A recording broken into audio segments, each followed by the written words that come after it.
नमस्कार दोस्तों, स्वागत है आपका हमारे YouTube channel target civil services में। तो देखिए, आज है 30 जुलाई और मध्य प्रदेश के डेली करंट अफेयर में आज हम पढ़ेंगे 30 जुलाई की करंट अफेयर। तो दोस्तों लेक्चर ध्यान से देखिएगा। और दोस्तों, इसने भी वीडियो को लाइक नहीं किया है तो सबसे पहले लाइक और शेयर जरूर कर दीजिए। अगर आप इस चैनल पर नए हो तो सब्सक्राइब भी कर लीजिए। तो चलिए सबसे पहले हम डेज पढ़ लेते हैं। 1 जुलाई को हमने मनाया था नेशनल डॉक्टर्स डे, राष्ट्रीय डॉग दिवस और चार्टर्ड अकाउंटेंट डे। और 1 जुलाई को हम मनाते हैं SBI यानी स्टेट बैंक ऑफ इंडिया का स्टेटहुड डे भी मनाया जाता है। 2 जुलाई को रहता है वर्ल्ड UFO डे यानी unidentified of flying object day. और 4 जुलाई को USA का स्वतंत्रता दिवस मनाया जाता है। 6 जुलाई को वर्ल्ड जूनोसिस डे रहता है। और 11 जुलाई को विश्व जनसंख्या दिवस रहता है। और 12 जुलाई को विश्व मलाला दिवस। 18 जुलाई को अंतर्राष्ट्रीय नेल्सन मंडेला डे। और 20 जुलाई को इंटरनेशनल चेस डे। और 22 जुलाई को नेशनल फ्लैग एडॉप्शन डे। और 23 जुलाई को मनाया जाता है चंद्रशेखर आजाद जी की जयंती मनाई जाती है। और 26 जुलाई को कारगिल विजय दिवस। और देखिए 28 जुलाई को विश्व हेपेटाइटिस दिवस भी मनाया जाता है। और देखिए दोस्तों, सबसे पहले मैं आपको बता दूं, ये है हमारा टेलीग्राम चैनल। इस पर डेली 20 क्वेश्चन का क्विज होता है। और दोस्तों ये फ्री ऑफ कॉस्ट रहता है, इसका कोई चार्ज नहीं लगता है, ठीक है। इसमें 10 क्वेश्चन जो रहते हैं वो मध्य प्रदेश जीके से रहते हैं, जो प्रीवियस ईयर एग्जाम में पूछे भी जा चुके हैं। 5 क्वेश्चन जो रहते हैं वो मध्य प्रदेश करंट अफेयर से रहते हैं। और 5 क्वेश्चन जो रहते हैं वो नेशनल करंट अफेयर से रहते हैं। और इसका जो रिजल्ट है दोस्तों इस टाइप से निकलता है। और कल जो हमारा 30वां टेस्ट हुआ था उसमें जो फर्स्ट रैंक आई है वो आदित्य पुरी की आई है, सेकंड रैंक काजल की आई है, और जो थर्ड रैंक है वो योगेश्वरी बारमिया की आई है। और देखिए कल जो क्वीज का रिजल्ट था उसमें सेकंड रैंक किसकी आई थी, तो वो वैष्णवी गोस्वामी की आई थी, ठीक है। तो दोस्तों आप भी इस क्विज में पार्टिसिपेट कर सकते हो। टेलीग्राम चैनल की लिंक आपको हमारे वीडियो डिस्क्रिप्शन बॉक्स में मिल जाएगी। और देखिए दोस्तों, हमारे यूट्यूब चैनल पर डेली नेशनल करंट अफेयर का लेक्चर भी डाला जाता है, जिसमें आपको देखिए 10 मिनट में 10 क्वेश्चन देखने के लिए मिलेंगे, ठीक है। और मोस्ट इंपॉर्टेंट क्वेश्चन रहते हैं, तो आप नेशनल करंट अफेयर भी ज़्यादा से ज़्यादा लोग देखिएगा। तो दोस्तों सबसे पहले कर लेते हैं, हमने जो कल करंट अफेयर पढ़े थे उसका रिविजन, उसके बाद हम स्टार्ट करेंगे आज के करंट अफेयर। तो देखिए पहला क्वेश्चन था हमारा, हाल ही में अटल बिहारी वाजपेयी हिंदी विश्वविद्यालय भोपाल का कुलपति किसे नियुक्त किया गया है, तो ये किया गया है प्रोफेसर खेमसिंह डहरिया को, ठीक है। और ये है प्रोफेसर खेमसिंह डहरिया। और देखिए यहाँ बात करें प्रोफेसर रेणु जैन की, तो ये देवी अहिल्या विश्वविद्यालय की वाइस चांसलर है। और बात करें यहाँ पर प्रोफेसर जनक दुलारी की, तो ये डॉक्टर हरि सिंह गौर विश्वविद्यालय जो कि हमारे मध्य प्रदेश का पहला विश्वविद्यालय था, तो उसके वाइस चांसलर है। और बात करें सुनील कुमार गुप्ता की, तो ये RGPV यानी राजीव गांधी प्रौद्योगिकी विश्वविद्यालय के वाइस चांसलर है। नेक्स्ट क्वेश्चन था हमारा, राज्य शासन ने मध्य प्रदेश गौपालन एवं पशुधन संवर्धन बोर्ड में उपाध्यक्ष एवं मध्य प्रदेश गौपालन पशुधन संवर्धन बोर्ड की कार्य परिषद का अध्यक्ष किसे नियुक्त किया है, तो ये किया है स्वामी अखिलेश्वरानंद गिरी को, ठीक है। और यह है स्वामी अखिलेश्वरानंद गिरी।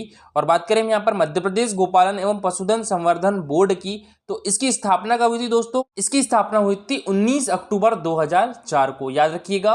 और इनके अध्यक्ष एवं उपाध्यक्ष की नियुक्ति किसके द्वारा की जाती है, तो ये की जाती है हमारे पशुपालन एवं डेयरी विभाग के द्वारा। और अभी हमारे पशुपालन एवं डेयरी विभाग के मंत्री कौन है, तो यह श्री प्रेम सिंह पटेल। क्वेश्चन था हमारा, मध्य प्रदेश के किस टाइगर रिजर्व को सर्वश्रेष्ठ प्रबंधन के लिए अर्थ गार्जियन श्रेणी में नेटवेस्ट ग्रुप अर्थ हीरोज का पुरस्कार मिला है, तो ये किस टाइगर रिजर्व को मिला है, तो ये सतपुड़ा टाइगर रिजर्व को मिला है, ठीक है दोस्तों। और देखिए सतपुड़ा टाइगर रिजर्व को यूनेस्को द्वारा विश्व धरोहर स्थल की अस्थायी सूची में भी शामिल किया गया है, और उसके साथ साथ बेड़ाघाट को भी, यानी हमारे मध्य प्रदेश के 2 प्लेस को अभी यूनेस्को द्वारा विश्व धरोहर स्थल की अस्थायी सूची में शामिल किया गया है। बात करें सतपुड़ा टाइगर रिजर्व की, तो देखिए सतपुड़ा टाइगर रिजर्व हमारे मध्य प्रदेश के किस डिस्ट्रिक्ट में आता है, तो होशंगाबाद डिस्ट्रिक्ट में आता है। और इसकी स्थापना जो है 1983 में हुई थी, ठीक है। इसकी स्थापना कब हुई थी, 1983 में। बात करें कान्हा टाइगर रिजर्व की, तो ये हमारे मध्य प्रदेश का पहला और सबसे बड़ा राष्ट्रीय उद्यान है। इसकी स्थापना कब हुई थी, 1955 में हुई थी, ठीक है। और ये किस डिस्ट्रिक्ट में आता है, तो ये आता है मंडला डिस्ट्रिक्ट में। बात करें पन्ना टाइगर रिजर्व की, तो पन्ना टाइगर रिजर्व की स्थापना 1981 में हुई थी, और ये हमारे मध्य प्रदेश के छतरपुर तथा पन्ना डिस्ट्रिक्ट में आता है। और यहाँ पेंच टाइगर रिजर्व की बात करें, तो पेंच टाइगर रिजर्व हमारे मध्य प्रदेश की सिवनी एवं छिंदवाड़ा डिस्ट्रिक्ट में आता है, और इसकी स्थापना कब हुई थी, 1975 में हुई थी। देखिए हमारे मध्य प्रदेश में 12 टाइगर रिजर्व है, जिसमें प्रोजेक्ट टाइगर के अंतर्गत कौन कौन से टाइगर रिजर्व है, तो वो है Kanha tiger reserve, Panna tiger reserve, Satpura tiger reserve और पेंच टाइगर रिजर्व, ये 4 हो गए। और 2 कौन कौन से हैं, तो एक तो बांधवगढ़ टाइगर रिजर्व और एक संजय डुबरी टाइगर रिजर्व। और दोस्तों कल मैंने आपको नेटवेट्स ग्रुप अर्थ हीरोज अवार्ड 2021 के बारे में बता दिया था कि 5 कैटेगरी में दिया जाता है। तो सतपुड़ा टाइगर रिजर्व कौन सी कैटेगरी में मिला है, तो ये मिला है नेटवेट्स ग्रुप अर्थ हीरोज अवार्ड कैटेगरी में। नेक्स्ट क्वेश्चन था हमारा, मुख्यमंत्री शिवराज सिंह चौहान ने नशा मुक्ति हेतु ब्लू गैंग की महिलाओं द्वारा गाए हुए लोकगीतों की सीडी का विमोचन किस जिले में किया है, तो ये हमारे मध्य प्रदेश के बैतूल डिस्ट्रिक्ट में किया है। तो इसका आंसर क्या हो जाएगा, ऑप्शन नंबर बी, ठीक है, बैतूल डिस्ट्रिक्ट। और क्वेश्चन ऐसा भी आ सकता है, ब्लू गैंग म्यूजिक एल्बम किसके द्वारा लॉन्च किया गया है, तो ये बैतूल पुलिस के द्वारा, ठीक है। चलिए दोस्तों अब स्टार्ट करते हैं हम आज की करंट अफेयर। तो आज की करंट अफेयर में पहला क्वेश्चन है हमारा, हाल ही में अंतर्राष्ट्रीय बाघ दिवस कब मनाया गया, तो ये कब मनाया गया, ये 29 जुलाई को मनाया गया। तो इसका आंसर क्या हो जाएगा, ऑप्शन नंबर सी, ठीक है, 29 जुलाई। और इसकी थीम क्या है, तो इसकी थीम है इस वर्ष की their survival in our hands. और दोस्तों बात करें यहाँ पर बाघ की, तो देखिए हमारे मध्य प्रदेश को टाइगर स्टेट भी कहा जाता है ना। तो ये क्वेश्चन और ज़्यादा इंपॉर्टेंट हो जाता है। हमारे मध्य प्रदेश में देखिए देश में सबसे ज़्यादा टाइगरों की संख्या कहाँ पर है, तो ये भी हमारे मध्य प्रदेश में है। तो देखिए बाघ संरक्षण के प्रति जागरूकता बढ़ाने के लिए विश्व बाघ दिवस यानी अंतर्राष्ट्रीय बाघ दिवस मनाया जाता है। और इस दिवस का उद्देश्य बाघों के प्राकृतिक आवासों की सुरक्षा और बाघ संरक्षण के मुद्दे पर लोगों को जागरूक करना है। और इसकी शुरुआत कब से हुई थी, 2010 से हुई थी।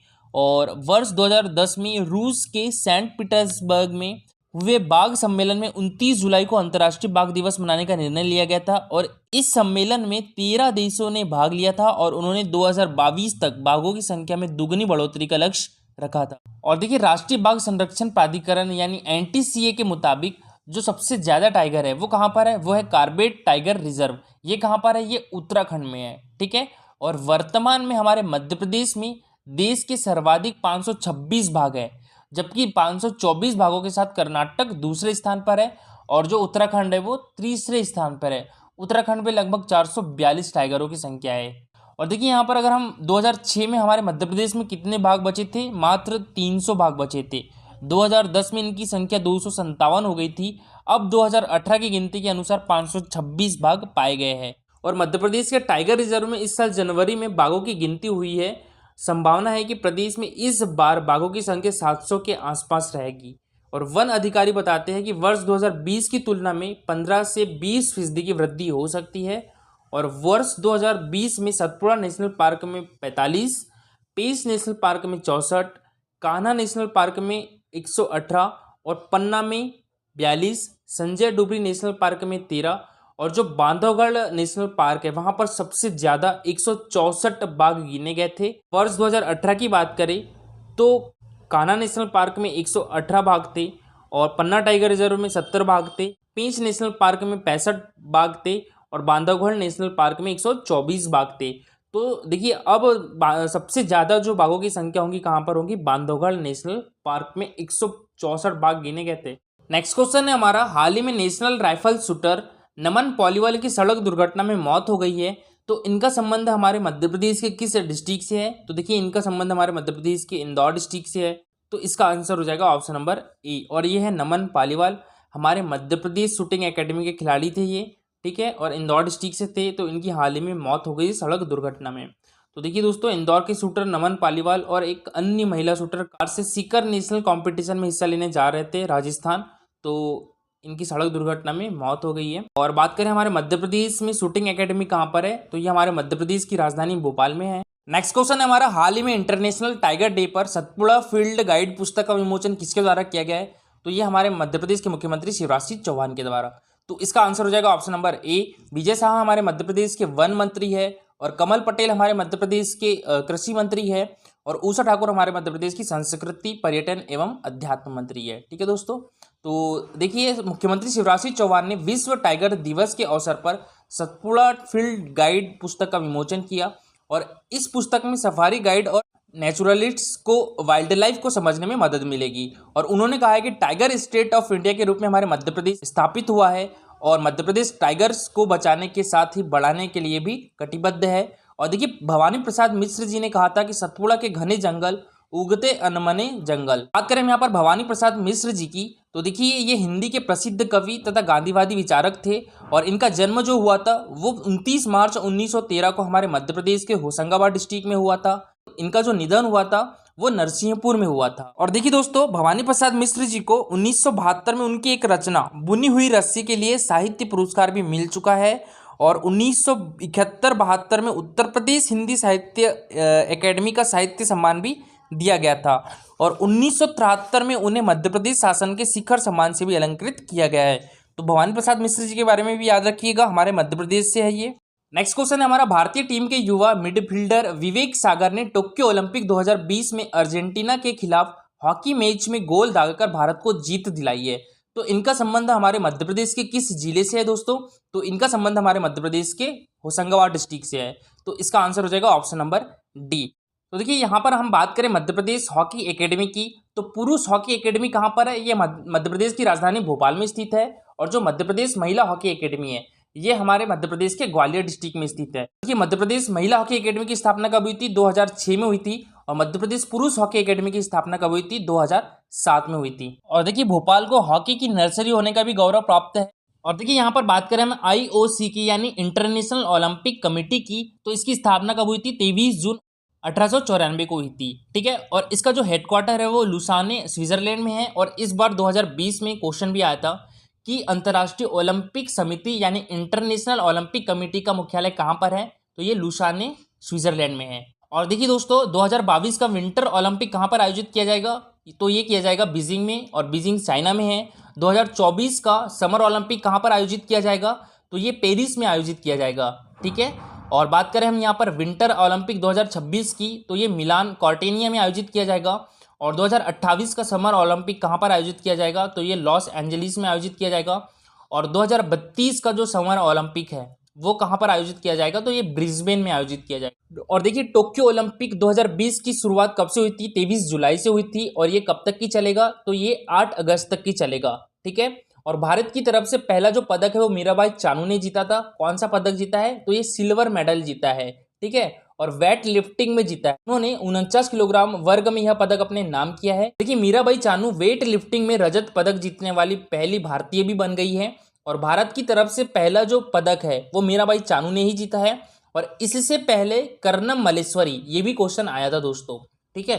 क्या क्वेश्चन था? इस भारतीय महिला ने व्यक्तिगत खेल में सर्वप्रथम ओलंपिक में पदक जीता है, तो वो कौन है? कर्नम मल्लेश्वरी। तो उन्होंने साल 2000 में आयोजित हुई सिडनी ओलंपिक में भारत के लिए वेट लिफ्टिंग में कांस्य पदक अपने नाम किया था।